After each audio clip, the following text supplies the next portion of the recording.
From the 1011 Now streaming studio, this is The Night Beat. Good evening, I'm Danielle Shenk with your headlines for Tuesday, June 3rd. 2 drivers were taken to the hospital with minor injuries after a 4-vehicle crash at 48th and Nebraska Parkway today. Police say a truck turning off the highway onto 48th during a flashing yellow arrow collided with an oncoming truck, sending both into 2 other cars. The crash happened around 10:15 a.m. and shut down southbound traffic for about an hour. Meanwhile, Lincoln police are looking for a driver after a crash sent an SUV into a home and 1 person to the hospital. It happened just before 11 p.m. near 11th and Manat in North Lincoln. Police say a stolen Honda CR-V hit a Ford Escape, sending it onto a front porch. The Escape driver was hospitalized with non-life-threatening injuries. The other driver ran off. Anyone with information should contact police. In crime news, a Lincoln man will spend decades in prison after taking a plea deal in a child sex assault case. 30-year-old Austin Dormer was sentenced to 48 to 53 years behind bars after 2 8-year-old girls told investigators he molested them. He was arrested last July.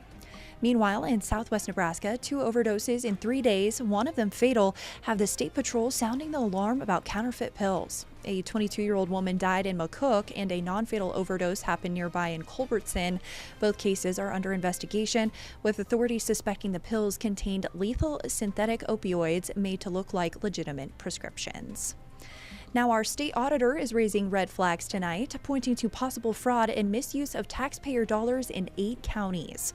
Mike Foley's latest report outlines issues in 4 counties, Burt, Custer, Dundee, and Sherman, where current or former employees were paid for hours they didn't work. In the other 4, Cedar, Buffalo, Dawson, and Nemaha, his team found untraceable spending and state-owned vehicles and fuel being used for personal reasons. The full report is on our website.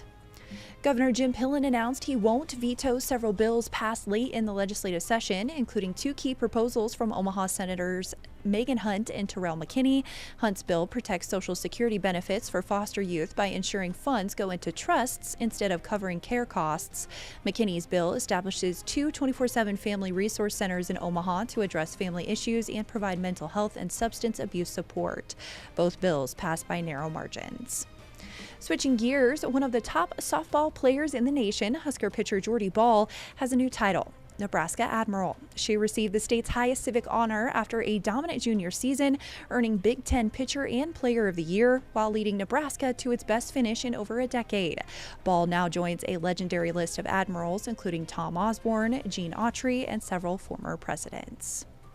It's been 45 years since 7 tornadoes tore through Grand Island in under 3 hours, devastating populated areas, leaving hundreds homeless, injuring around 200, and killing 5.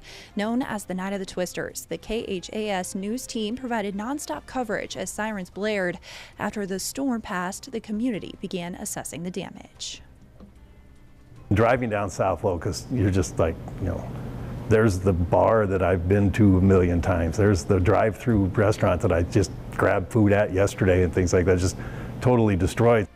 House after house after house after house that was basically gone. It was incredible to me, the swath, like how much had been destroyed. And the other thing was incredible was that more lives were lost. In the days that followed, a curfew was imposed to prevent looting, and President Jimmy Carter declared the area a disaster zone. And while that night in Grand Island was devastating, a much lighter weather moment made waves in North Platte. Check out this video from Wendy Munson showing her daughter kayaking down the street during last night's downpour. Munson joked they were marked safe from the heavy rain. Rounding out your night beat is a check of the 7-day forecast.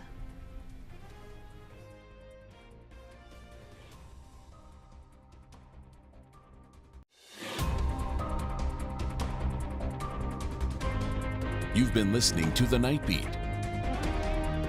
Watch, listen, and stream on the 1011 app on YouTube or wherever you get your podcasts.